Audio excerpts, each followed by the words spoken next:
Welcome everybody to Grind My Gears. I am Ashton, and today I call him Coach, but his real name is actually Chris Bonfoco, a great friend of mine, and I've known him throughout the years, and not just a great friend, but actually one of the smartest people I know. I'm not going to compliment you too much, but uh, one of the smartest people I know. So a little bit of background about Chris. Not only was he one of the best MMA coaches in Canada, that was how I met him. But he's also a history major, amazing businessman, one of the best businessmen I've ever came across and talked to. And he's got a long list of accomplishments as a coach. Not only that, he's a Brazilian Jiujitsu Blackbelt and competitor, and he's medaled in the worlds, right? Correct? No, remember I got hosed badly in 2016. Oh, yeah. I'll never let that go. But he competes at a high damn level. That's all we need to know. And now he's a friggin' Ironman. So he's training for Ironman competitions, which is ridiculous to me, and hopefully we'll get to that. But first off, I just want to ask you, how's being a dad like? Because I know that you are new to that. Well, it's been just over a year now. It's the greatest thing that's ever happened to me. It changed my life. We'll talk about a little bit in this, I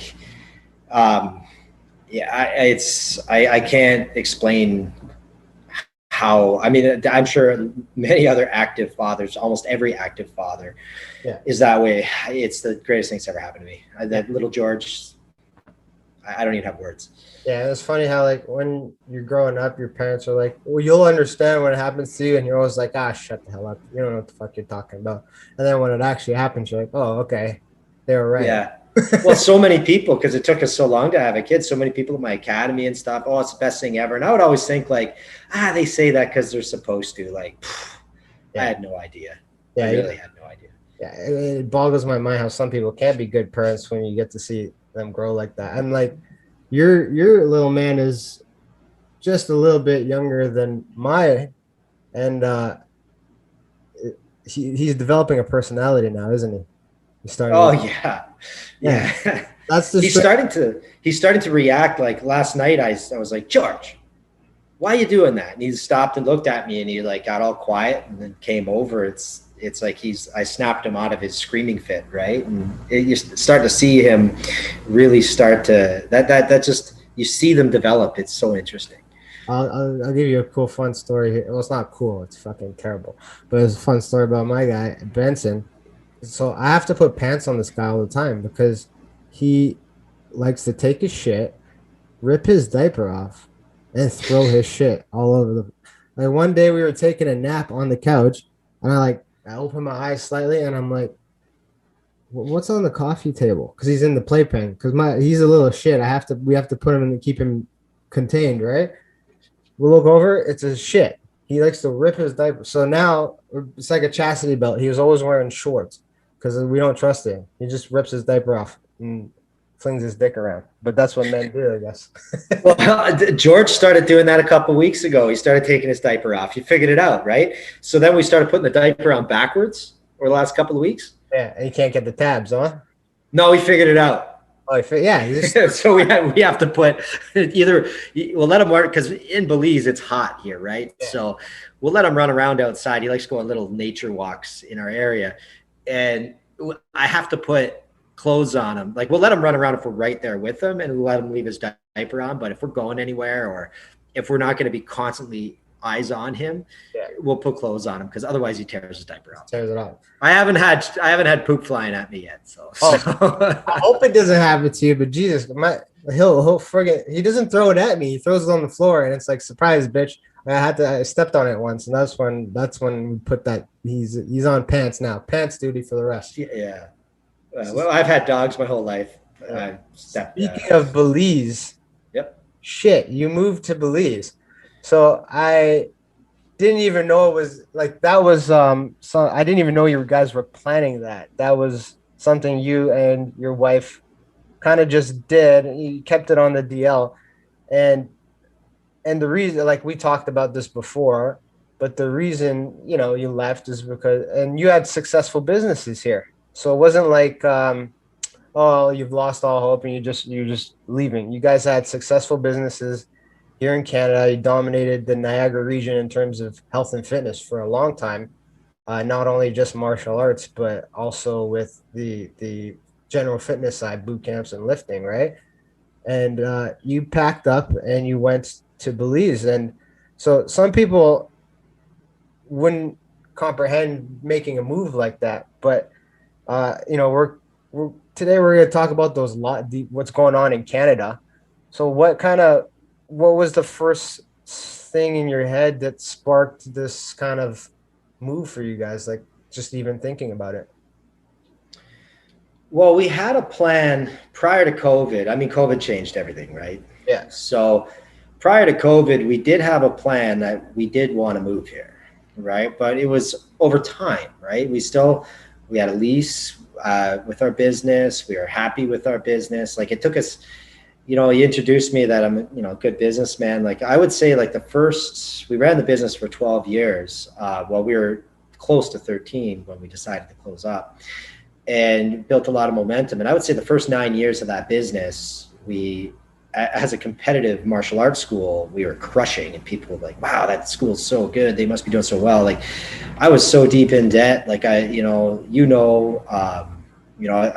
credit cards were maxed. Everything was maxed. I was putting all my eggs in the MMA pot.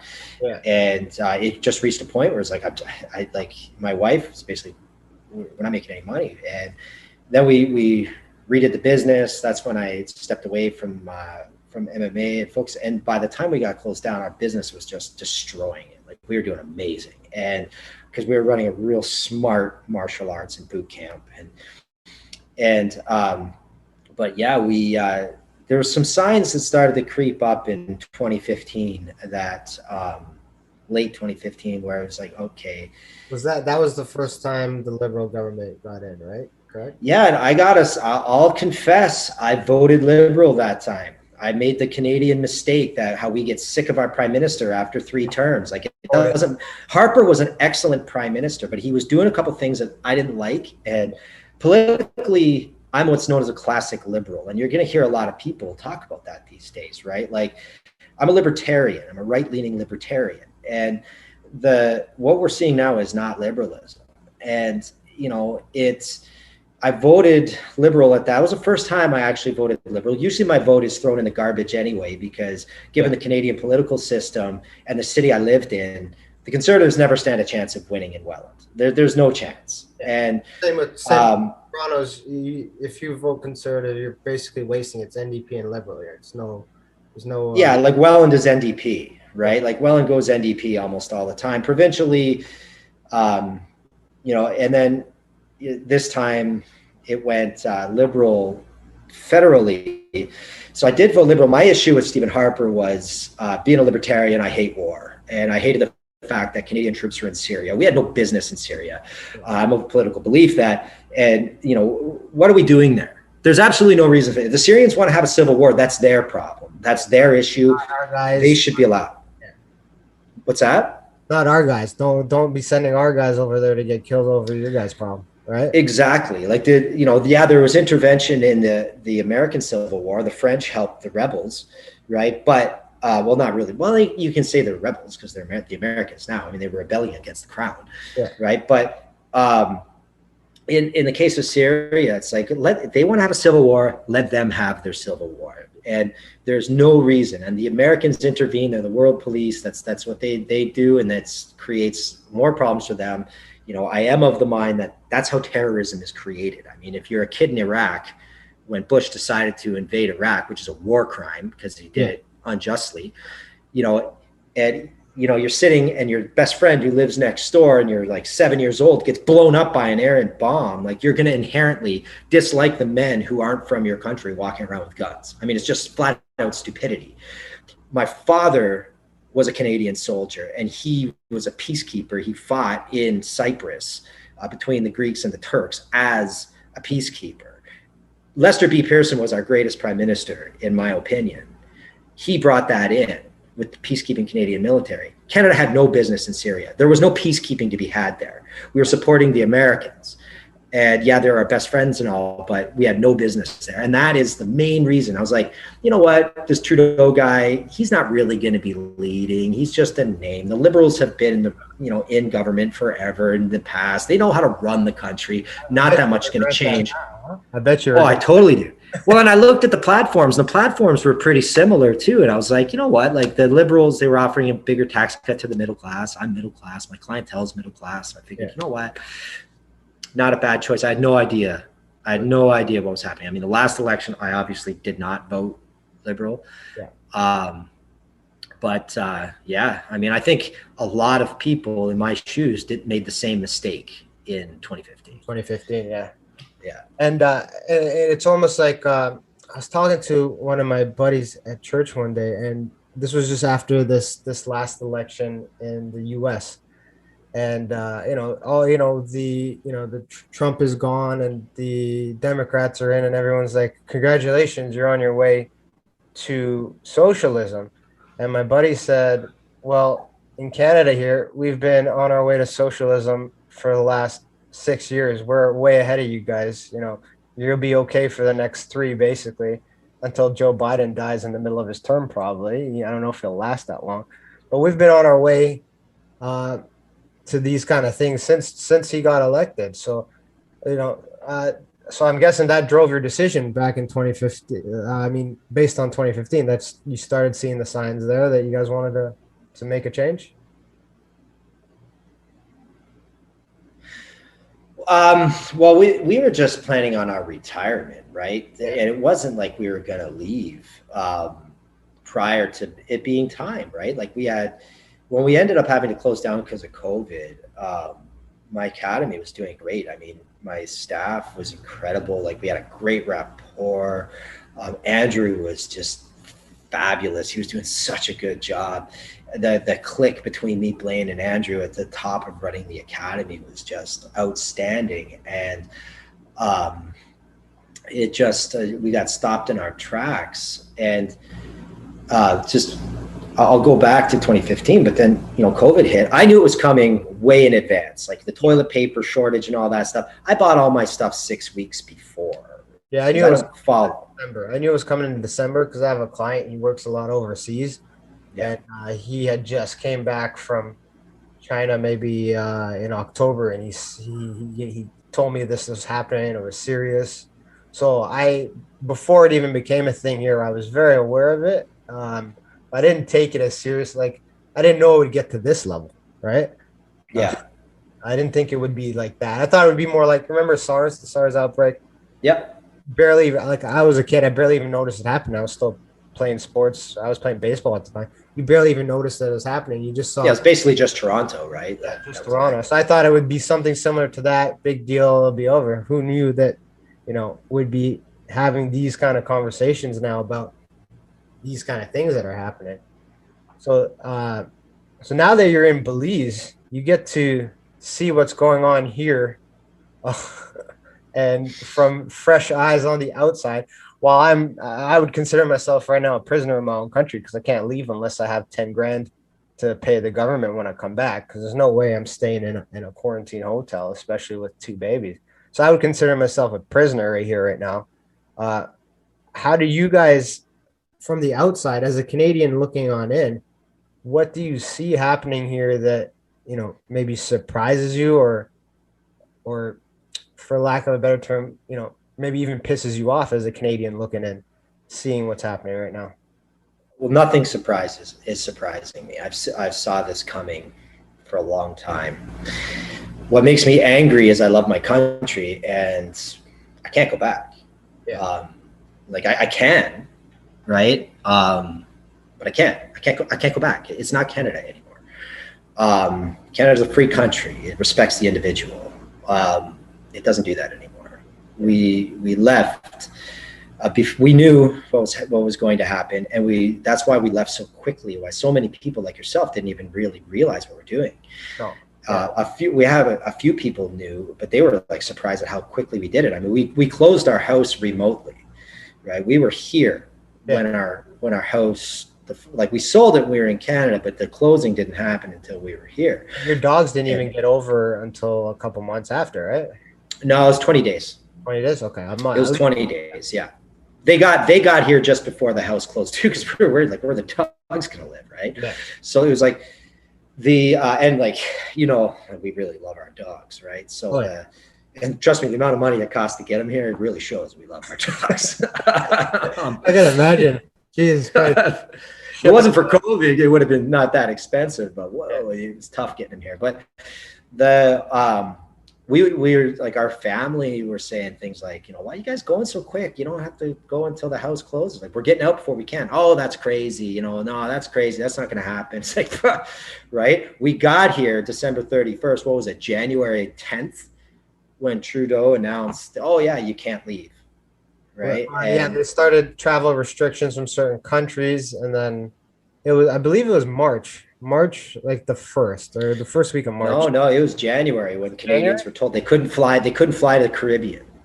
Yeah, okay. Right. When the Canadian, you could still fly here on Delta or American Airlines, but they had stopped WestJet and Air Canada from and Sunwing from coming here. Right. Yeah. So and yeah, it wasn't a complete stop, but we wouldn't have known that, and we didn't want to deal with it anyway.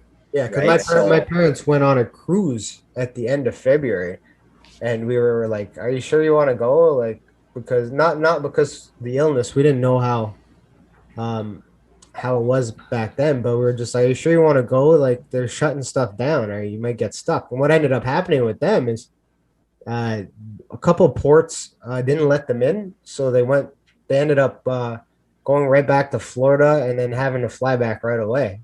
And they got lucky to get back before everything kind of shut down in March. So, yeah. Now that you say it, it did happen in January. I didn't realize it's been so damn long. You don't realize that stuff. Oh man, you guys in Toronto have been locked down since November. That's insane. Absolutely insane. Not including the first lockdown. Right. Yeah, and you guys didn't come out of it until after, right? I think you guys came out of it, the first lockdown, in July. 2 weeks after. I think it was 2 weeks after Niagara did. Yeah, in July. I had torn my Achilles this time last year, like right before my birthday, and I remember we were celebrating my birthday. There was nothing to do. We were stuck at home. I got lucky that I got the surgery right between when they started opening the first time, and then October we screwed again. So yeah, like our red flags were going off. Like you've heard me say in private conversations, right? Like Canada's turning into a fascist country, and COVID is just the vehicle for the government to implement its agenda. That's simply it. Yeah. And I couldn't agree with you more, because you're seeing it with, I would say, the policies that are coming out. And what is the biggest surprise to me, I don't know if you see it from your angle, is what people would consider the conservative governments that you wouldn't think would do these things, like in Ontario and Alberta especially. I didn't think Alberta would resort to what they're going to. These conservative governments are kind of almost flip-flopping. It almost like Doug, like we'll talk about Doug Ford, like his brother must be turning in his grave based on all the stuff he's doing here in Toronto. And I don't know if it's this, maybe it's because we're stuck here and that's what I'm seeing, but it looks as though it's almost like there's not even different political parties in Canada. It looks as if there's one. Like if I was to vote for the next prime minister right now, I'd be pretty much voting for the same guy and the same. Aaron O'Toole is a tool, period. Yeah. Right. Like, what a disgrace. Yeah, you're totally right. I mean, you look at, Doug Ford, it almost looks, when you see him in his press conferences now, like he's got a glazed over face. Yeah. Like it's almost like someone's holding a gun to his head, right? Like, I'm not trying to sympathize for the guy. It's just, something is just wrong, right? If you can't sense this, like I couldn't imagine living in Toronto. Well, first of all, I could never live in a big city because I can't stand big cities.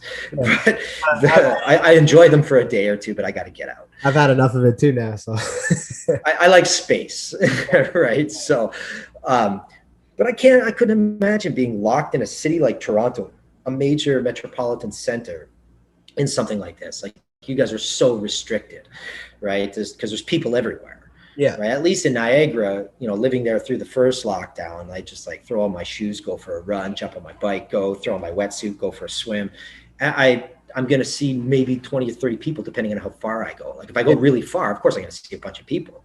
Yeah. Like, but I mean, going through Niagara Falls during the first lockdown on my bike, I'd be riding right down the Niagara Parkway.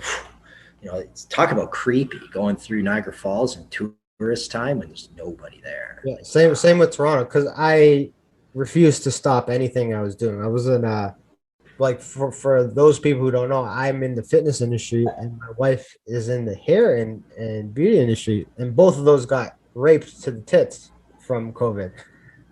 Now more my wife's industry more than others. That like the hairdressers haven't been able to do anything for the last however many months, right? Yeah. So I was in a position where my wife was on maternity leave as well, so I couldn't stop.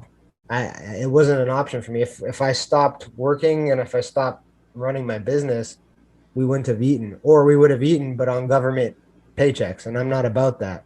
Because from the inside, what I'm seeing now is things are kind of getting better. Is the people that were on the CERB and taking the CERB and are still taking the CERB are almost reliant on it now. Because in some cases, and this is a lot of people in certain industries, they're making more money being on EI and CERB than they were actually going to work. Well, that's the problem they're having in the United States right now. They can't. The economies are opening, but there's nobody. There's nobody taking jobs because they're getting paid more by Joe Biden than they are by the guy. And then and I mean, this conversation goes so many different directions. I mean, this is where they come. Well, why don't they pay a living wage? They need to pay a living wage. That's how they go. So these people, it's like the Great Reset has planned this, right? Because it's like, let's get people reliant on the CERB. Let's get people reliant on the EI checks. And then when it's time to come back to work, you're flipping burgers for a living. Like, man, I paid my university making $8 an hour at Taco Bell. Yeah. Right. And by the way, best fast food restaurant ever. Taco Bell? No. I freaking love Taco Bell, man. 5 tacos for lunch every day for 5 years. I still love it. And not to bring up the Crunchwrap Supreme, which is just heaven. I do like the Fry Supreme. The Fry Supreme is legit. I would eat that shit every day of the week. I will say though, KFC. I worked at KFC. Garbage. Don't eat that shit. Popeyes. Where was I going before we got derailed there? That's what happened. We talk to 2 martial artists. Let me talk about it. We could go on about food all fucking day. No, you were on with the CERB. Oh, the CERB payments. Yeah. So people say like get a living wage. You're flipping burgers for a living. Well, the problem is if you increase the wage to $25 an hour, you're not any further ahead. Like, I don't understand how people don't understand this. You're no further ahead because the burger, you're getting paid $12 an hour right now, or $14 an hour right now to flip a burger, and the burger costs $8. Well, now you're going to get paid $25 an hour. Well, guess what? That burger's now going to cost $16. Yeah. Like it all goes up. But the biggest issue that's happening right now, and a lot of people, they don't see it because these left-wing lunatics, because they're lunatics, they're crazy people. Absolutely. they suffer the most severe cognitive dissonance. It's unbelievable that, they see this, well, the wage, like people are making, well, I want to get paid more, so I'm not going to go to work. Well, what's happening now is supply chain breakdowns. Yeah. Like if you don't have people working, you're going to run out of supplies. So now you're collecting your CERB check. I'm just going to use that because that's the Canadian terminology, which I understand more, is you're collecting your CERB check, and that's great. You're getting your money from your government, but nobody is making stuff anymore. And that's a huge problem that we've made globally where, what happened when the pandemic hit, right? Yeah. No face masks. Who makes a face mask? China. No drugs. Who makes the drugs? China. Right? Like, yeah. We run into these supply chain issues because nobody's working. Well, their GDP increased during the pandemic, didn't it? Right. Well, I'm talking about goods. Now let's talk about food, farms, stuff like that.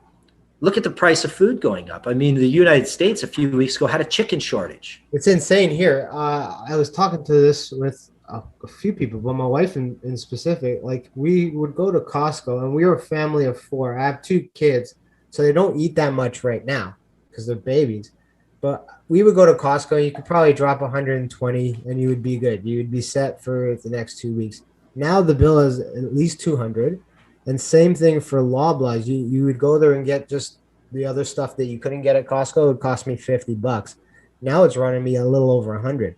So the inflation has kicked in so fast, and it's almost like Canadians don't even see it. Like you talk about it, but they don't see it because they're making their bank account is a little more padded than before. And then what I think what it might take is for that money to disappear all of a sudden before they realize what's happening.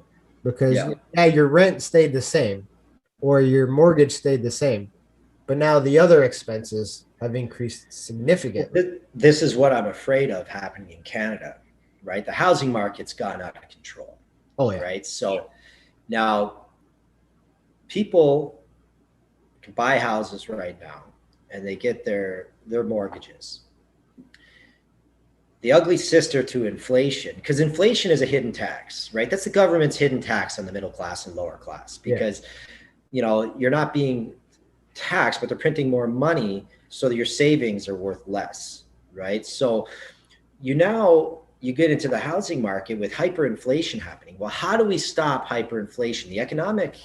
The historic economic strategy to stop hyperinflation is you increase interest rates. Like when inflation is high, you increase interest to bring inflation down, right? yeah, Well, people are buying these hyperinflated houses right now. So a house that would have sold 5 years ago for $250,000 is now selling upwards of $500,000 to $750,000. When you see a market where an asking price is $500,000 and then it sells for $6, there's an issue there. yeah, for sure. So now what happens is you buy the house for $6, you're stretched to the limit on your mortgage, you're suffering inflation. So the job that you have is you're not able to pay your bills as easily. Interest rates then increase to sort of stop that. But then after 5 years or 4 years, and you go to renew your mortgage, the bank turns around and says, this is what I'm scared of happening is, well, your interest rate right now is say 2.5% or whatever it is. And they're going to say, well, the interest rate when you're on the renewal is going to be 9%. So, yeah. That's Now you can't afford your mortgage. you can't afford your mortgage, and that's what I'm afraid of, and that's what has driven me and my wife out of the market. We don't want to touch it because of that. Because it might seem affordable now, but it won't seem affordable. It won't be affordable. It could possibly not be affordable at all in 5 years when those rates go up. And Well, the have you heard about BlackRock in the United States? yeah, they're the firm, right? The hedge fund, right? Yeah, like they're buying up houses right now. People are trying to buy houses, and houses are being sold for, you go to buy your house, you put your bid on it for say 300,000, and then all of a sudden the bid comes back in and it's 330,000, and then maybe you could say, okay, I'll go 335, and then they throw in 370, and you can't get it. Like these hedge fund companies are starting to buy up houses. And then here we go. The lunatic left is going to be talking about, these are conspiracy theories, No. even though it's happening right in front of their face. This is the Great Reset. That's why I'm afraid of the interest rates going up, because it's like, oh, you'll own nothing and be happy. Well, I already own my house. How am I going to own nothing? That's just a crazy conspiracy theory. Well, when you renew your mortgage, if the interest rate's too high, you can't afford your house anymore. Yeah. And well, look, if I look at the market in my age group in the high 20s to low 30s, those are the kind of ones that are getting into that want to get into the market. And I'm seeing some people and that are of my age, and I know what they do for a living. And granted, you could have saved a whole bunch of money and you'd be in a good position, sure. But I'm very concerned for them because I know what you do. I know you make a decent living, but the expense that you just paid, 3 times over the asking price, I guarantee you, based on how the market's gone. I'm very concerned for these people in like 3 or 4 years because I just feel like they don't it seems like a great thing to get, when you start investing, maybe you buy your first stock and you make your first 100, you're all excited, and then it keeps going up, and it's almost like the fear of missing out, right? Like Yeah. you're oh, we better get in this housing market before it goes up, up, up, up, and up. And I just, and some of these people are my friends, and I'm I don't want to say anything because it's then you classify as being the hater, or why you hating on people for doing better in their life. But I'm very concerned that people in that age specific group are hopping into that market are going to get crushed, Yeah. absolutely crushed, and there won't be any coming back from it for like 10 years. Like if when you Yeah, get that's why just before we moved here and we sold our house, we paid all our debts because, man, I barely even want to have my money. I barely even want to have cash right now, yeah right? Because you can have a few, thousands of dollars in the bank, but it becomes, its value goes down and down as inflation goes up. yeah But this is a really confusing time. It's sort of like people on one side will say, "Well, buy Bitcoin," right? I understand that. And it's a libertarian's dream, something like Bitcoin, because it doesn't, you're not regulated by the government on it. yeah But you're a power outage away or forgetting a password away of losing all your money. exactly. I've heard so many Right? Like, stories of people who had mined Bitcoin back in the day and forgot the password, and or lost a hard drive or something, and there's sometimes millions of dollars on that fucking hard drive and it's gone. right? Yeah.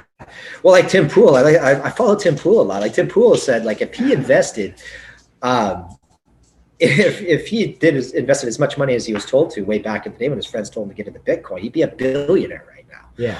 But but would you be, right? Because when it goes up, if you invest at $1 and it goes up to 20, like you usually sell at that point, right? You're like, man, I've made it. You don't expect it to go up like 20,000, right? Like, Well, and I don't think anybody did, and that's why it's under so much scrutiny from the government right now. Because in my opinion, they're scared. They're scared it can become something they can't control it, and that's one thing I love about fitness is it's not regulated, right? Other than yeah, you gotta pay, to register your business and on stuff, but the government can't tell you how to run a Muay Thai class. They can't tell you how to teach jujitsu. They can't say those things. yeah, So fitness is, and even certifications. Like I I have a certification to be a trainer, but that's with a separate entity. It has nothing to do with the government. yeah. Speaking of that, here's a big kicker. So like my wife pays a registration fee to be a registered hairstylist in the province of Ontario every year. And I believe they collected somewhere north of like 15 million to 18 million last year from hairstylists and all over the country, all over the province. They haven't been able to work. Why Mhm. were they paying registration fees to be registered professionals and giving you all this money and they can't work? They should be giving that money back, right?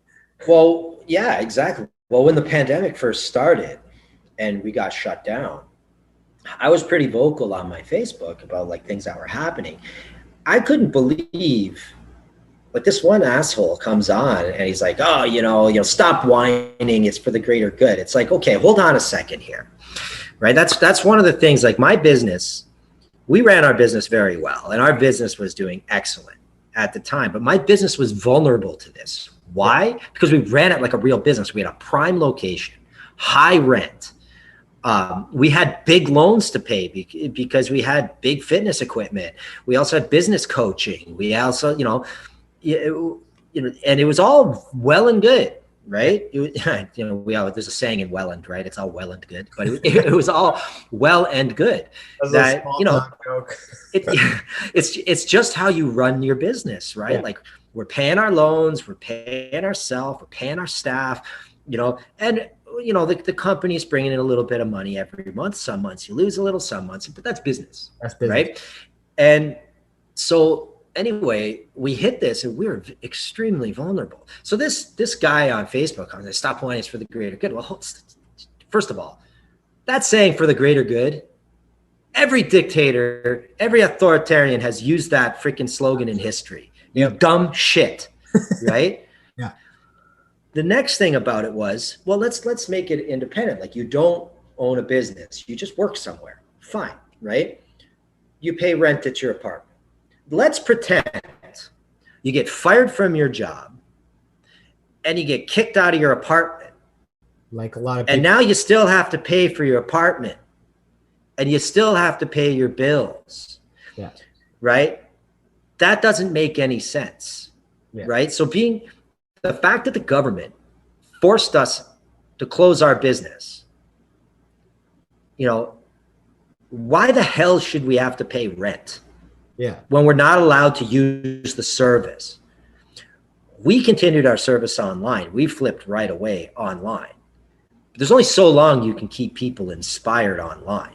Yeah. It's Right. not. It's like with Brazilian Jiu-Jitsu and Muay Thai, it's very hard. And you know what? It's not just hard on the clients, it's taxing on the instructors, Yes. Very right? much. Like Andrew was doing our online program and the guy was like, he was burning out. Like it's so hard. You can't touch anybody, Yeah. right? Like, and you go through this and you got this big rent to pay. We got an Enbridge bill in the second month.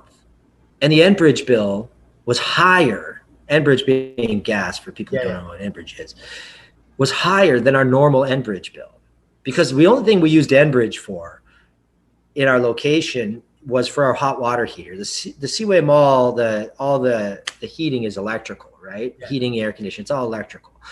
So all we had was the hot water heaters for our showers. But our Enbridge bill was almost double in April of 2020 than it was in April of 2019. So we call Enbridge. Oh, Enbridge tells us they don't have technicians to go and check our things, so they assumed our bill. You assumed my bill. First of all, fuck you. Secondly, if you're going to assume it, why isn't it close to what it was the year before? It was double. Yeah. The year before. They just threw a number at us, and then we were supposed to pay it. Yeah. How do you assume double? Right. It makes no sense. This is I'm going to trash a loan company right now, and I really don't care. A company's called Lending Loop. Okay. Yeah. Lending Loop, you can kiss my ass. This is what happened with them. We had a loan from Lending Loop for our boot camp program, for a business coaching and group that we joined that helped us promote our boot camp, which kicked ass. Like these guys, it was an advertising company that we used, and they were fantastic, right? And we needed a loan for that, so we got it. We're paying our Lending Loop loan, no problem. We get shut down by the government from COVID. Within 4 days, we get an email from Lending Loop. Hey, remember your bill's due at the end of the month. Make sure you pay your bill. Not once before COVID did we get that fucking email. Yeah. Are you kidding me? Right? We called Lending Loop and we ripped them a new asshole, right? Like what the fuck do you think you're doing? And they're apologetic and stuff. Like bullshit, you're apologetic. You sent the email. You're sending to businesses that you know can't operate in this, and you're making sure you're getting your money. So the thing is like Doug Ford gets up and he starts talking. The last thing he likes is greedy landlords. Well, first thing I got to say is our landlord, the Seaway Mall, was fantastic. Yeah. Great landlord. Okay. Absolutely outstanding landlord. I have nothing but good things to say about them. It's not the landlords. It's the banks. Banks. Yeah. It's the banks. Yeah, there are asshole landlords. I get it. Yeah. Right. I was lucky enough that mine wasn't. But you know what? Like, because the mall needs its rent to pay for its loans. Yeah. Right. To the bank. Right. So, like this whole thing is such a disaster. So they shut us down. We can't pay anything. I know it's like, how do we make this operate in a capitalist society? Right. And I swear by capitalism. When you see these big businesses like Amazon and Walmart, those aren't capitalist businesses. Those are oligarchs. Okay? Yeah. So, you have, especially now that they shut down all small businesses. So, you have these small businesses, we were forced to close, and the bank is still getting the money. You have to shut the system down. Yeah. This is what I mean. It's like, okay, banks don't expect this money. Landlords don't expect this money. Yeah. This is what we're going to do. It would save the Canadian people so much money. Now you got the government, throwing rent out, throwing all this sort of stuff out. It's free. Everyone's getting their service. It's free. Well, guess what, fuckers? It's not free. Not free. Not free. It's not free. That's your money.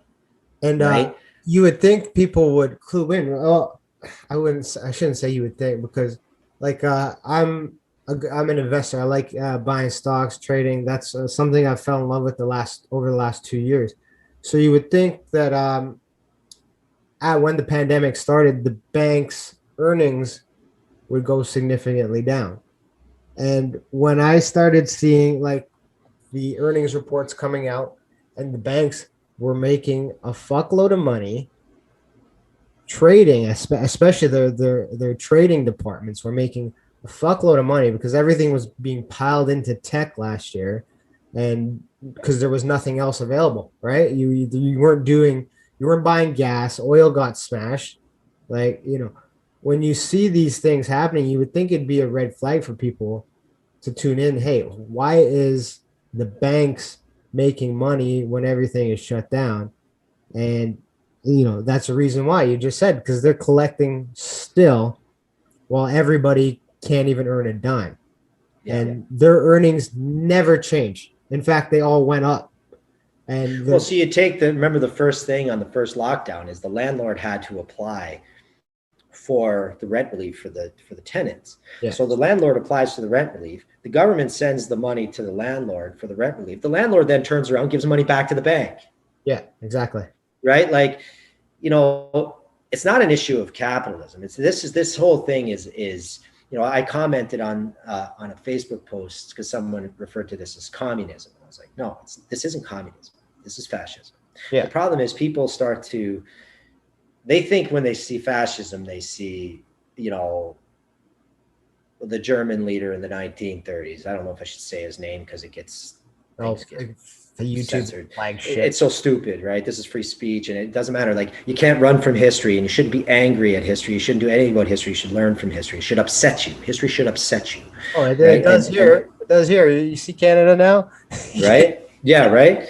You open up a history book. That's called presentism. That's called presentism, right? So people expect people from 100 years ago to have the exact same values of people from today. Like you can't hold people 100 years ago accountable to the same standards as today, right? It's like that's a whole different conversation. We can go on that forever, right? It's like, but like you evolve, right? Like it's, well, the United States never meant that all men are equal because Black people weren't included. Well, that's the way they lived back then, but then they changed that. There were people back then who were activists who were like, hey, wait a minute, they should be counted as part of it. And then eventually they do, and then so on. But then you can't rewind, right? You got to just move forward. Yeah. But, and say, well, it's easier said than done. It's like, no, it's been done. Move forward, right? Let's move forward. Let's not make the same mistakes as the past. Have you seen what was going on at Ryerson University? No, I don't. What's going on? I'll give you a brief background. So with all the residential school stuff, and was making my statement on it right now. None of that shit is good. I'm not supporting any. No, of course not. Of course not. But now, like, they found out that Ryerson had some sort of connection to the residential school system, so they go around trying to cancel. They don't want his name on the fucking university. It's X University. They're trying to call it now. And they're going around toppling statues and spray painting shit and doing that. And it's accepted here. It's accepted as normal. That's normal behavior. But if myself, who I openly say I'm a conservative Canadian, if I was to go and topple some, Trudeau statue and paint on it and shit, I'd be going to fucking jail, right? But it's okay if you have this extreme lefty, crazy ass view. And I'm not supporting residential school system, but why would you, right? My point is that that guy, if he did support it, I don't know. He's like 100 fucking years old and he's dead. If he did support that shit, he's a piece of shit. But these left lunatics, they do support it. That's the problem. They don't see it because they can only see something direct. So when I bring up the 1930s leader, they see fascism as something like, well, it's white people feeling they're the dominant race and they hate Jews. Yeah. No. 1984, the society in 1984 is a fascist society. The society in Fahrenheit 451 is a fascist society. The society in Brave New World is a fascist society. Okay. And there are so many similarities of those books into what we're experiencing today, just because it doesn't have to be a specific race to another specific race. It's like one of those conundrums that people run into when they talk about, well, Hitler was all about the Aryan race, and why did he partner with Japan? They're not Aryan. Well, they shared similar values of their culture, right? And it's not black and white like people see it is. But it's important for authoritarians to make people see things black and white. Yeah. Because when they see things black and white, it creates division. So while our eyes are pointed at each other, our eyes aren't pointed on the problem. And what's happening today when I say that these left-wing lunatics support residential schools, well, a lot of part of the residential schools was to have the Indigenous people of Canada despise their culture and not want to have their culture and to see themselves as problematic. Well, what the hell do you think critical race theory is, you freaking morons? Exactly. It's the exact same thing. Exact same thing. Trying to make, they're teaching these white kids that their culture is bad and, every problem in the world is from them. Like, who'd have thought, like it was only Europeans who had slavery in history. Yeah, I know. Right? Like, for fuck's sakes. That brings us into a good, what I wanted to ask you about, because from you on the outside, it's you can see how bad I see how bad it is on the inside, but from the outside, what's going on in Canada right now is there's political segregation, medical segregation, and racial segregation that, in my opinion, is all-time high. I can't walk around the streets of Toronto without feeling tension. There's always some sort of fucking tension, whether it be with the maskers, and people would call me an anti-masker. I don't fucking walk around with a mask. There's the problem right there. We'll get into that in a second, but keep going. But I don't walk around with a mask on. So I would be considered an anti-masker because I'm not walking around with a fucking diaper on my face. So I'm part of a problem. I'm a right-leaning conservative. That means you're automatically a racist and you don't support minorities doing anything great. No, these lunatic lefties, Ashton, would call you a white supremacist. Yes, exactly. And here's something. Here's a funny one. This guy I used to work with, he posted some stupid shit on Facebook about Donald Trump. It was an anti-Donald Trump, and I don't walk around being like I'm make America great again. But if I lived in America, I'd vote for Donald Trump straight up. But so he wrote something about Donald Trump, and I simply responded to his story saying, "That's not true. That's it. That's not true." Then he counters and posts the whole shit about. All of a sudden, I became alt-right. He's like, this alt-right. I'm like, hold on, what the fuck, dude? I don't even know what alt-right is. How did I go from being, somebody with an opinion that generically leans one way or the other? Because I would say some of my opinions on certain subjects lean towards the liberal side. So how did I go from being, somebody who just has a tendency to lean to one side to all of a sudden I'm the fucking extreme? So that's my biggest example of how ridiculous it is to live here right now, because it's almost like there's three different types of camps you're in. You're either, you're on team conservative, team liberal, you're on, team mask and taking the jab, and team non-mask, or, you're either, you get what I'm saying? Yeah, well, this is the problem, and this is where their cognitive dissonance is so crazy, because like they talk about inclusivity.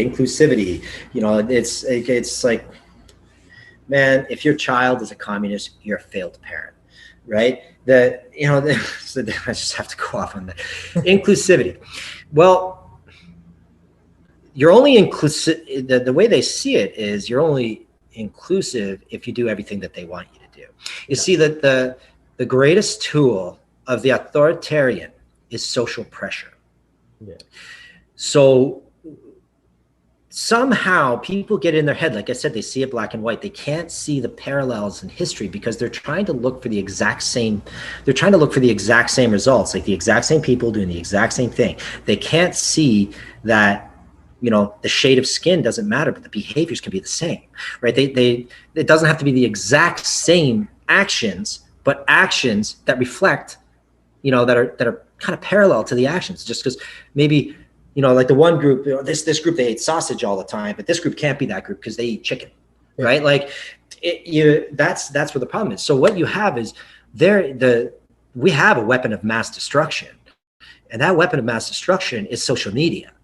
right? So the authoritarian uses social pressure. They see these people, they see like, well, you know, the dictator walks down the street with his army and then seizes it and takes it over and then forces it upon people. No, empires fall from within, and our empire is well beyond that. This weapon of mass destruction that is social media is creating a social pressure where you have no choice but to do what they do and say what they say, or face, you know, social suicide. Yeah. Right. So if you come out, that's the whole thing. They did it meticulously with Donald Trump. You know, if someone says, "Oh, I support Donald Trump," all of a sudden, what are you now? Well, Racist. you're a white supremacist. You're a racist. You're a xenophobic. You're a misogynist. Boom, boom, boom, boom, boom. So what they're doing is they're so inclusive that they have to give everybody a label, right? Yes. Last I looked, that's what the Nazis did. All right. You have to like see it. So you're saying like a vaxxer and an anti-vaxxer, like that terminology alone is toxic. Well, That term, because just before you had your climate denier and, you know, what they have to label everybody so that they can use social pressure to push their agenda. Sorry, I'm going on here. I got to keep going. Yeah, no. Right. And then they, you know, so that you use your Twitter, you use your Facebook, you use your YouTube. What else have they done? Well, they've been censoring anything that's against the narrative. Anything like they might censor us when I post this. Like you use the word fucking vaccine, they've got algorithms that pick that shit up. Yeah, so, sorry about that. Yeah, I don't care. I don't care. That's it. I'll say jab. But I was doing my bad. I know better. Yeah, I was doing secret jiu-jitsu because you know we can't do it in public anymore. So we're doing this. We're doing secret jiu-jitsu here in Toronto. One of the guys was telling me, he's like, never in my history of being alive, and he's a little older than me, has this many people been concerned with my health, right? And he's like, before COVID, nobody gave a fuck about my health. Now everybody cares about my health. And I have this conversation with my wife all the time. Never before have I been asked this many times about my medical history. Like on a daily basis, when you have just normal interactions with people, hey, have you got it yet? Have you got the jab yet? And yeah, you know, I don't want to talk about it. It's none of your fucking business. But two, the answer is going to be no. And I'm not an anti-vaxxer. Like my son is fucking fully vaccinated with all the shit. My daughter is too. And people are like, well, why would you do that? And you're cool with that, but you know, you're against this. I'm like, well, first of all, it's an emergency that jab. It's not 100% studied yet. That's number one. And two, I want to see data. I haven't seen concrete data that warrants me putting this into my body. Right. And then they come back, these lunatics, they come back and say, well, you don't believe in science. You're anti-science. Well, I'm sorry, but when it comes to these medical procedures, there is science that says it requires so much time for safety. Yes. Right. They just throw the word out there. Like, you know, it's like, you know, if you don't believe in anthropogenic climate change, you know, you're anti-science. Well, there's a whole lot of information out there that says otherwise, right? Science, like Barack Obama, who's an absolutely horrible president. I couldn't agree more. Just because he said things well, like, man, the man can talk, right? Yeah. Let's face it, like that guy, you know, like he's a great speaker. Yes. And, you know, so he says, well, the science is settled. Science is never settled. No. A real scientist will say like that is anti-science, yes. Right? Like, because everything changes. It always changes, right? So it's, you know, the sad thing is people, they've been so lied to. Like, media is so awful. Like, it is, I hate to use the word evil. When I was in university, my main prof, who I would have followed through all the way to my PhD, but he happened to retire the year I got my BA. So I was like, I don't want to start with a new guy. Yeah. You know, because we covered, because my focus was on the rise of National Socialism in Germany from 1919 to 1932. I happen to know quite a bit about the subject, and I took it very seriously. Yeah. And you know, he would always say, my hamster fell off the wheel there. Sorry, Dr. Taylor. What? I lost my. What was I talking about? You're talking about the your history, fuck, I lost it too. This is why Oh, it's the media. The media. Media. Right. I was talking about how get punched in the face, huh? Because you right. Yeah. So, like if you hear something like, I focused on Joseph Goebbels, who was the propaganda minister of, people would say Goebbels. It's actually pronounced Goebbels. If you say a lie often enough, it becomes truth, right? And I know what I was saying. Like Dr. Taylor would say, never use the word evil, because we are studying, right? Yeah. A regime that is easily called evil, right? So he said, when you're out of arguments, you use the word evil. You have to, that's a religious term. We got to keep religion out of it, right? But the media, they are evil because they're knowingly manipulating, throwing misinformation at people and then saying that other information is misinformation. And now you can't counter the narrative. Anything you can't even say the VACCINE word.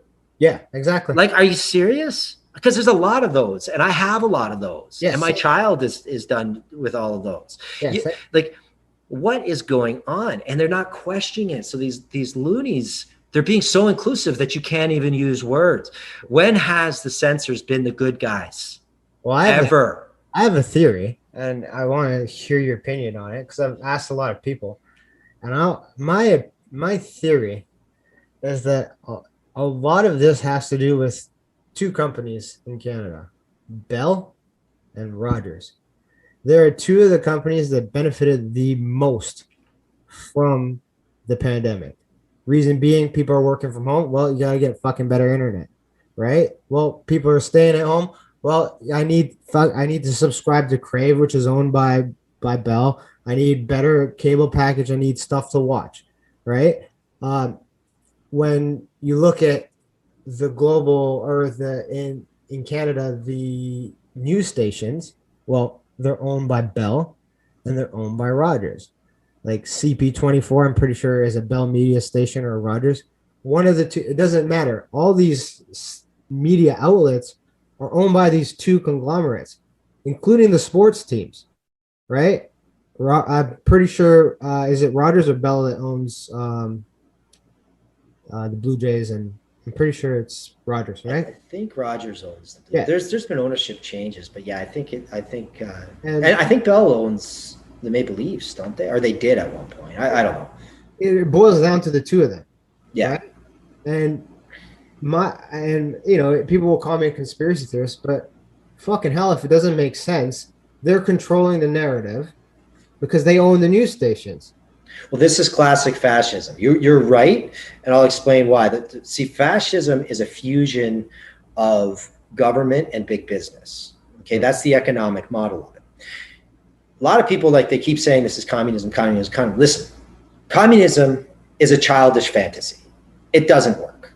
Yeah, it's a fairy tale. Marxism was promoted by a narcissistic racist who was useless to society. Karl Marx was a horrible human being. Yeah. Right. You just have to do a quick search, read up on what he did and how he worked for and what is that the man was a tool. Yeah. Right. And he wrote this, and these people keep going. They wrote the Communist Manifesto, and it's a fantasy. Human beings are not ants. We have sovereignty. All right. Now, you were always taught in school that the far right is fascism and the far left is communism. Right? This is not true. Yeah. And it can't be, you got to study the French Revolution to really understand right and left, and you can't really, because that's where it comes from. Yeah. And you can't really look at things exactly the way it's written in the books, because things change, things evolve. So communism gets tried. Every time communism is tried, it turns into fascism. That's why it fails. Yeah. I feel that almost every society is doomed to collapse under fascism, Yeah. which is why 1984, Brave New World, and Fahrenheit 451 were all fascist societies, Yeah. right? Because what happens is this: in order for communism to work, everybody has to be on the same page. All Which, right. So which they never are, right? that's never going to happen. You have to accept the sovereignty of individuals. Yeah. The second they put a bullet in the back of people's heads who are dissenters from communism, that country becomes fascist, Yes. right? The country where this virus came out of is not a communist country. It is a fascist country. Yeah. So the fusion of big business and government has already happened in Canada. It happened over the past 16 months, Yeah. right? So that's what you're talking about with Rogers and Bell. Well, you have to shut down, in order for the agenda to happen, you have to shut down small business, because small business can't be controlled by the government. Yeah. It can be taxed, but it can't be controlled. And small business owners tend to be really individual thinkers. So by shutting down, but the government can control big business. Yeah. You know, the Canadian government can control Canadian Tire. The Canadian government can control Bell. It can control Rogers, right? It can control these things. So you have the largest wealth transfer in human history over the past 16 months. Yes. From the people to the big businesses. These big businesses. So this was the Facebook comment that I got to go back like 10 minutes, because the guy said that we called it communist. And I was like, no, it's fascism. And then he was like, well, I haven't seen the fusion of it. And then I broke it down, right? So small business has been closed, but you're able to do business with the big companies. So there's retail stores, like back in the first lockdown, you can go to Walmart and buy clothes, but you couldn't go to the clothing store down the road. You could. Well, right? In this past lockdown in Toronto, you couldn't fucking buy clothes and Loblaw. Like, you know, they have. Well, that there is the government trying to save face. That's a virtue signal. Yeah, because they don't give a shit. That was they the don't worst. Care. That was the worst fucking thing. You could go and buy a bag of chips, but you couldn't buy underwear for your fucking kid if you wanted. But you could buy it from Amazon. Yeah, if you wanted underwear, most people, that was the choice that they had to make. They had to go to Amazon, or they had to go. Yeah. Could you do curbside pickup at Walmart? You could, I think, but I would just personally, I would buy it from a fucking small business if they were open, right? Yeah. But if I need shit delivered and I need it now, I have to do it with Amazon, right? Well, and then let's continue down this rabbit hole, right? So you got these big businesses, the only places that you could shop at, okay? And then the next step of fascism is the authoritarian approach of fascism. I already spoke about that. With the social pressure, they're using social media to create social pressure, and they've censored it so that they censored a sitting president of the United States. Yeah, there you go.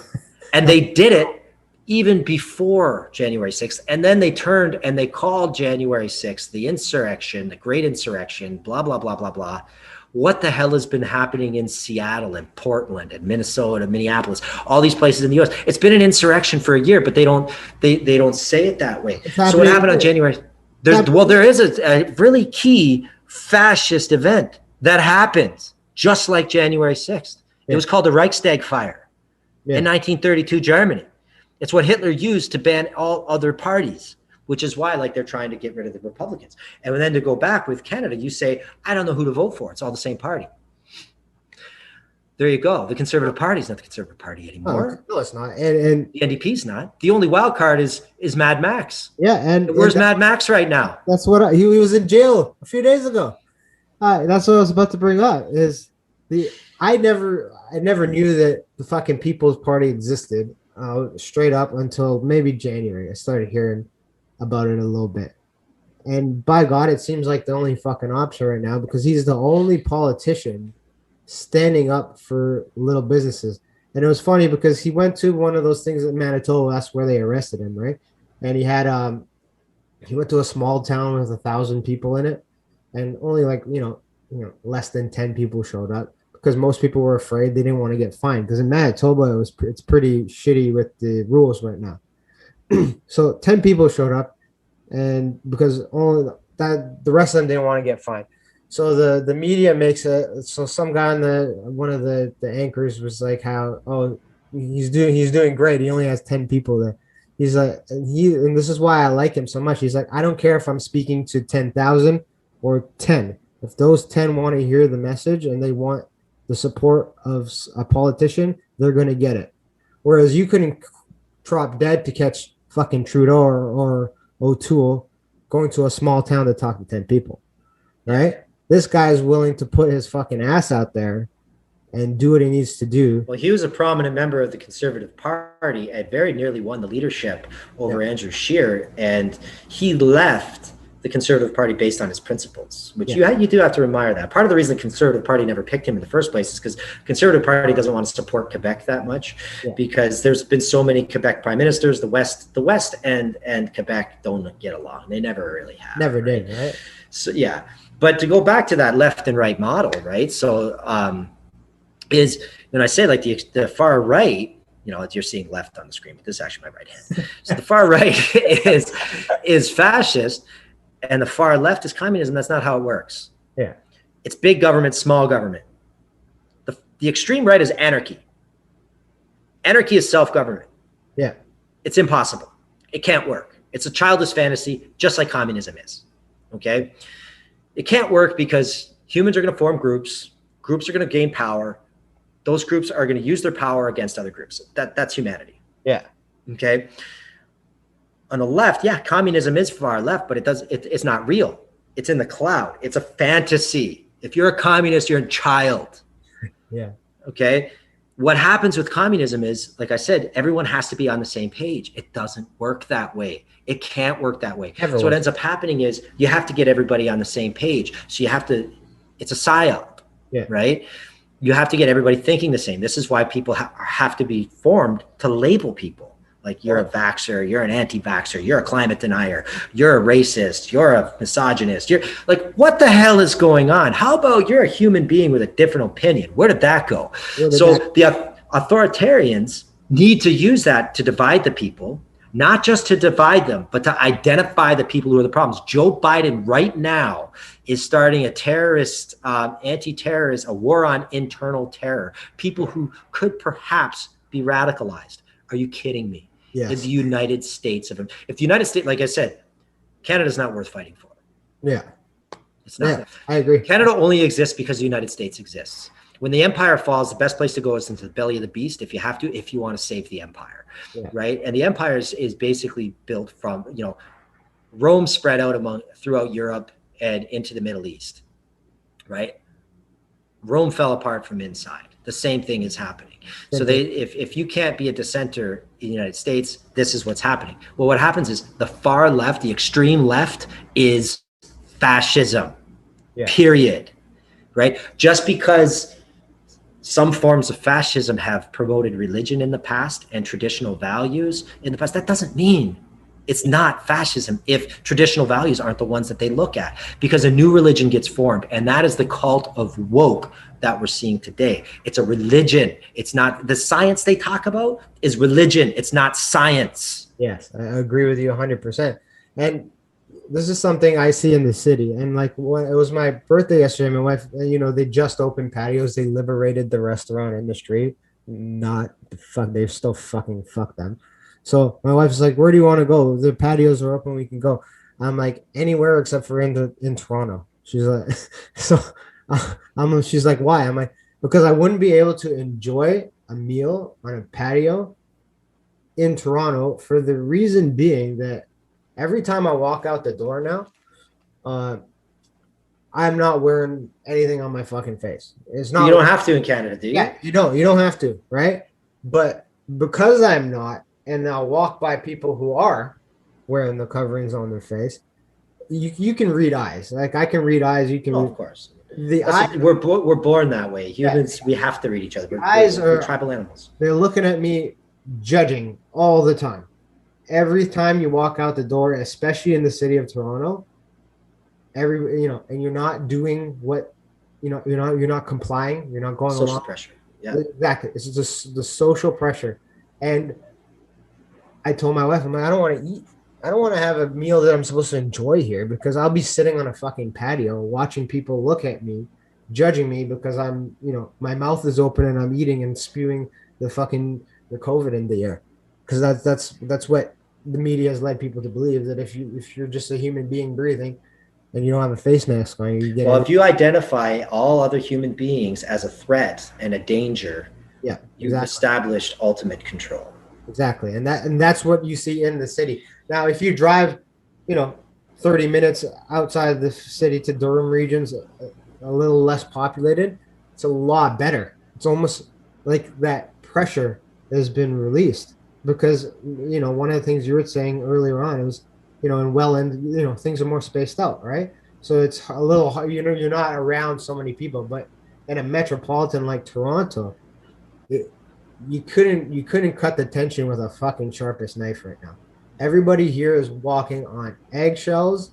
Everybody here has some sort of opinion, which is fine. You're entitled to your opinion, but it's like Yep. if I have an opinion that's different from yours, we're now no longer and we're no longer friends, right? Yeah. And I don't know if this is the same for you, but I'm happy this kind of stuff happened because I've been able to weed out a lot of negative thinkers that were around me in my life that if COVID didn't happen, if this whole situation, I wouldn't have been able to identify it before.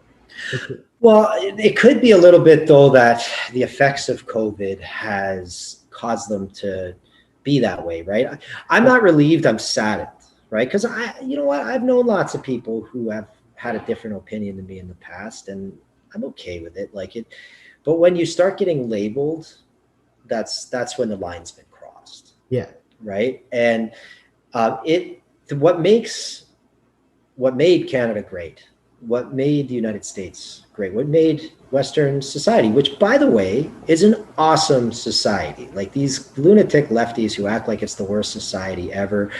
It's like these people are so privileged and they label privilege on others. They don't even understand how great their society is. My family came to Canada. The French part of my family was on the second boat from France. They came to Canada for opportunity, yeah, right?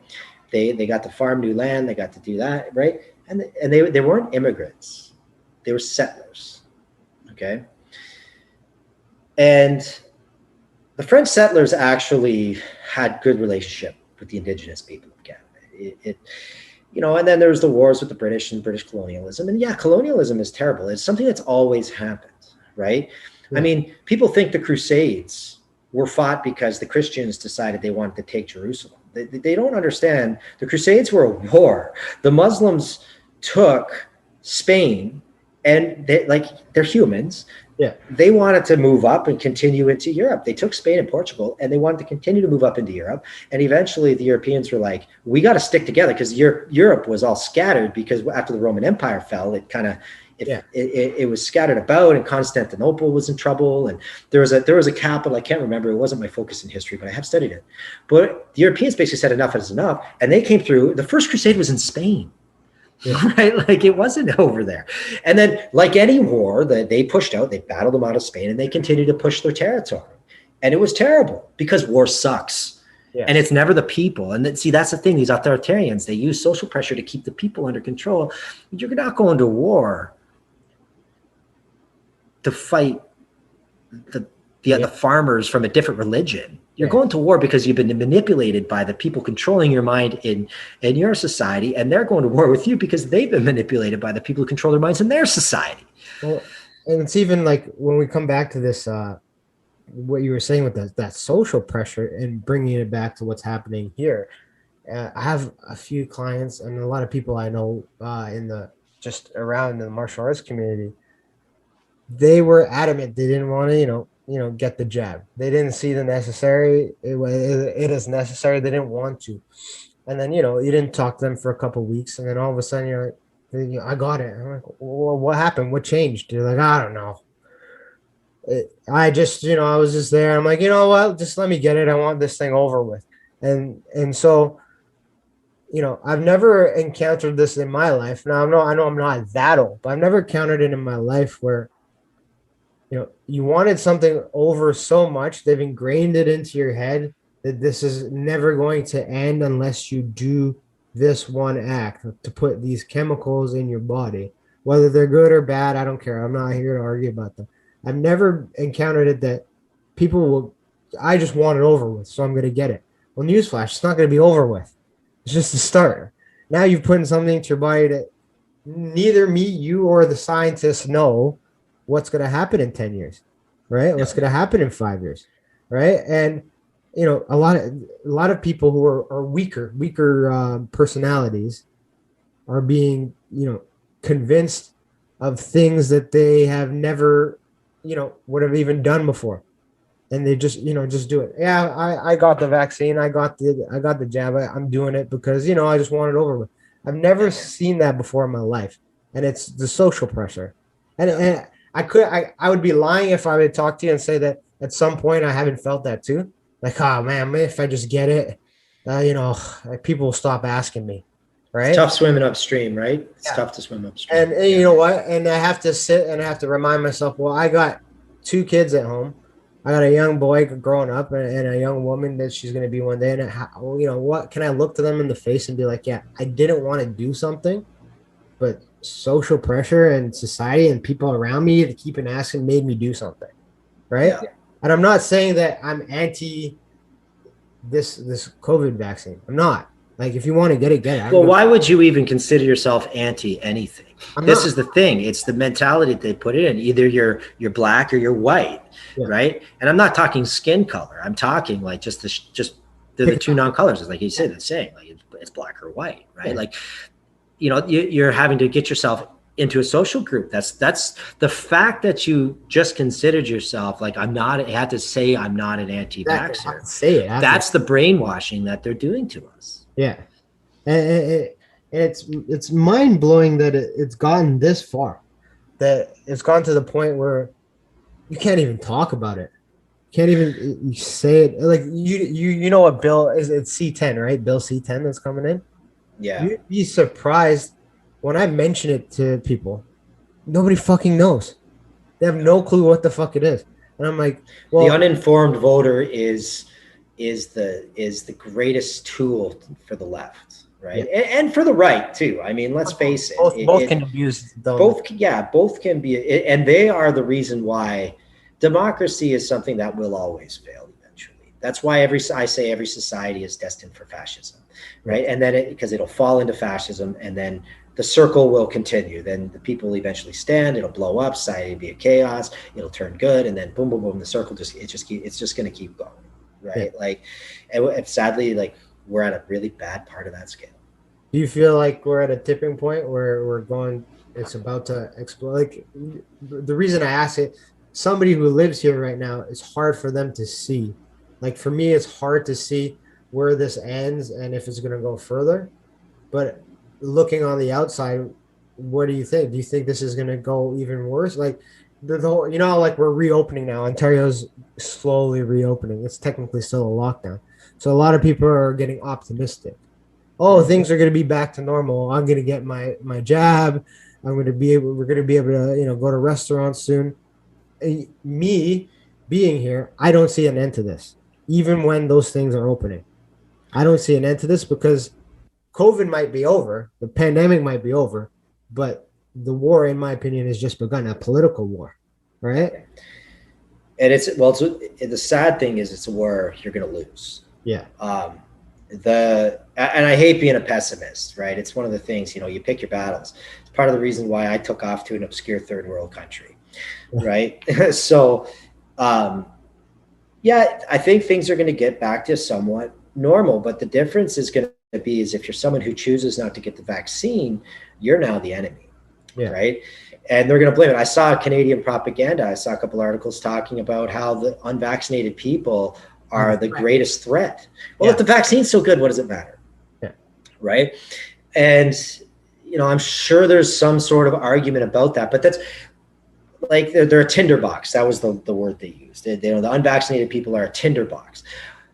It's going to be something else. It's going to be climate change, right? It's going to be like, I'm sorry, you can't fight what the sun is doing. Human beings are filthy, disgusting animals. There's a serious environmental crisis that we are having, that we need to get our shit together to fix it, because the air we breathe, all you do is spend a day at the dump and see how much shit's there. You got to realize, like, okay, we got an issue. But these same hypocrites who are all pushing on the global warming stuff are the same hypocrites who live in the big fucking cities and don't realize that the condo complex that they live in is creating more to pollution Yeah. than the guy with a Ford F-150 in the third world country, because that's what I'm driving right now. I have this conversation with my wife all the time. You know, like you go to the restaurants now and they don't give you the fucking plastic straws, right? And Yeah. they give you these paper shits, right? Well, what do you think's gonna happen in fucking 5 years? We're gonna run Well, out they of give you the paper straw in a plastic cup, yeah, we're gonna fucking run out of trees. You want to in a disposable plastic. yeah, like my mother-in-law said this because she's a lot older than both of us. She said back in the day they tried to do that shit. Everything was paper bag, paper bag, paper bag. And then they started saying, "Hey, we're running out of fucking trees. We're killing the fucking forest. Bang. Let's go to And now they're plastic." going back. Now we're going fucking back. So it's Yeah. a never-ending cycle of ridiculousness, As long right? as you keep the people fighting internally and their eyes on each other, their eyes aren't on where the problem actually lies. All right. And so before we wrap up, I think that's a good thing to wrap up on. Uh, you know, I'm stuck here. I'm stuck in Canada. I can't leave unless maybe if I'm lucky to get a fight in a few months. There's probably a reason to get me out of here, but I can't take my family, right? I can't leave Canada right now unless I'm willing to spend. I think it's a $5,000 fee, $20,000 to get back in, right? That's what it would be for me, my wife, and two kids. Looking on the outside in, and then this is a simple, maybe yes or no question. Are we prisoners right now in our own country? Yes. Yeah. You have to pay bail to get out of jail. Yeah. Like that's what it is. Like, look, pandemic is a pandemic and you're trying to do your best to protect it. But this whole thing is the rules for thee, but not for me. Did Trudeau coming back from the G7 have to quarantine for 14 days in one of his hotels and spend his money from his paycheck? He went in a hotel, but he got out in 2 days, right? You know? But did he use his paycheck to pay for the hotel? Fuck no. The answer is fuck no. He would never. And I thought a hotel room, like even at the nicest hotels, is like $300 to $400 a night. Yeah. I mean, why are you paying so many thousands of dollars? I mean, because they have to feed you. But at room service, you can order and. Well, you've seen the food that they're feeding them. It's fucking sandwiches with processed cheese. It's not real food. That's what I heard. Yeah, I didn't see it. I just heard it. I didn't see it with my own eyes, yeah. right? So it's like, why? Yeah, the question is, and I'll bring it back to this. Would probably be a conspiracy theory, but I guarantee you it's fucking true. That's part of the way they're getting some of the money back from all the serve that they've been fucking handing out. Oh, of course. Right? Just wait until the tax, like, there's hidden taxes and stuff. Like, look what Biden's doing right now with this death tax and stuff like that, right? It's like, oh no, that's for, like, it's not going to affect the rich people. It's going to affect the middle class and lower classes. Yeah. Right. It's the whole, like, to say like it's the pessimistic thing is the whole system is rigged is, look, if you watch V for Vendetta, great movie. Great movie. Actually, it's so pertinent to what's been happening. Yeah. Is his speech when he gets on the radio and he says, or on the TV, and he says, like, it's your fault, right? In the end, like, you just got to look in the mirror and realize it's your fault, right? Like, we allowed this to happen. And the sad thing is conservatives have been silenced really well by the social pressure and social media, not just from direct censorship, but. See, last year while Blaine was, she was in labor, I posted a J.D. Sears video on my Facebook. I love that guy, by the way. He's absolutely hilarious, right? And it's brilliant satire. And I posted it, and a woman who had been a part of my boot camp and looked up to me, and I thought I knew her political views were very different from mine, so I never really said anything. Posted, I can't believe you of all people would post this, right? And they don't, and I did my best to navigate through it, and I did a good job. But the thing is they don't attack you with facts most of the time. There are smart people out there who do that, and it's like you got to stop and listen to what they say, and you can disagree, and it's like I disagree with that, but. Whatever, that at least they're fortified in something that they have. But they attack for is, I can't believe you did this. I thought you had a good character. I don't think I can be friends with you anymore because you said, like, it's like their attack style is to attack your character. Yeah. make you feel guilty because they think highly of you. What fucking narcissists, by the way. And then, they have to bring in something of their own victimhood. I'm immunocompromised. Yes. Or Yeah. if it's not them, it's got to be someone close to them. And then, how dare you? Right? It's like well, you haven't seen it because you're not here, but if you're driving on the fucking roads of Toronto and you stop behind a TTC bus, it's on every fucking bus. Some dude wearing a fucking mask and he says, I wear my mask to protect your mom. I'm like, bitch, no, you fucking don't. Shut up. Stop that. If the government was so concerned about your health, why haven't they told us that the best way to combat this whole thing is to have a BMI below 28, to have a strong cardiovascular system with a VO2 max of higher than 42, and to get lots of vitamin D. Yep. And like I told you, I'll end on this. We'll end this shit on this. Me and fucking Becky got this shit. And I kicked it in 3 days. That's it. Healthy. And you said you had known about us from December. I know we keep going here. I can keep this conversation forever, but yeah, we got to limit it. I think I had it in December 2019. Yeah. Yeah. And my whole gym got sick, and people were coming to me and saying, like, because we had some military guys, and I don't know if it had something to do with the World Military Games. That's kind of my theory. But people were coming to me saying, like, yeah, my doctor doesn't even know what this is. It's like, we would call them, like, where's this everybody? We have a higher membership than ever, and there's nobody in class. Like, classes are slow. Like, and tons of people were sick. Yeah. And then they said, like, yeah, my doctor doesn't even know what it is. I got some sort of respiratory illness. And then I got sick, and I lost all my sense of taste and smell. I remember losing it, like sitting on my couch in my basement. Like, I can't taste this wine and I can't taste this cheese, first world problems. Yeah. Right. And, and I just got mad because I just got fed up after like 5 days. Yeah. And I had this freaking cold for like 5 weeks. And then I went to Mexico, and because my flight was booked. It was pre-pandemic, so it's not like I was flying to Mexico sick. For not being an evil bastard. I was afraid I was going to be sick on the airplane. They wouldn't let me on the airplane, right? But I was okay, right? Because I had the sniffles and stuff. But it was, I took some Actifed or something like that before I went, so my symptoms would be down.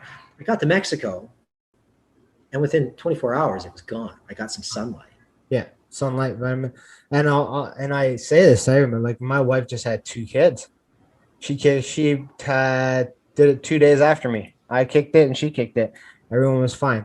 Now, I'm not saying that's the same case for everybody. No, it's not, right? But but they'll attack you saying, you're insensitive. I knew this guy who knew this guy who knew this guy who knew a guy who died. Who died from it. I'm like, what the fuck? I know a guy who knew a guy who knew a guy who died from a fucking herpes. Like, Jesus Christ, everything. You can die from anything. But, like, it's not something that we need to be afraid of long term. Now that we know what it is, it's under control. I think we need to get back to our fucking lives. You know what I mean? Yeah. And I know I keep saying we'll end on this, but I'll fucking end on this. It's something that's in the martial arts community that you don't see very often. When you're fucking sick, you don't show up to the gym. No, you don't. It's I used to get so mad at students who would do that. Yeah. So mad at them. Like, if you have a ringworm, you don't come to the gym. If you feel you have a cold, you don't come to the gym. Like, it's been going on in martial arts, this whole social distancing bullshit, since I've started, which has been over 15 years now. If you don't feel well, don't come to the gym. I don't understand how we've gotten to a point where that logic, the common sense has gone anywhere. Well, even at work, right? Like, there's always been people talking about, like, they can't stand that person at the office who shows up sick. It's like, get out of here, man. You're getting us all sick. Go on. So apply the same fucking logic we did 2 years ago before this shit, and we would be out of it, guys. Yeah. Anyway, we'll get to some of the other shit on another time. Yeah, good conversation, Ashton. I'm sorry. Maybe I talked too much, but that's just, hey, this is good. I like you. I like when you talk too much because it makes me. I feel like I'm a dumb fuck, so that makes me a lot smarter when I listen to you talk about it. Well, it makes you feel better. I feel like a dummy too. So appreciate you coming on, Coach. All right, thanks for having me, Ashton. All right, cool. Thanks, Coach. All right, thanks you, everybody. See ya. See you from Belize.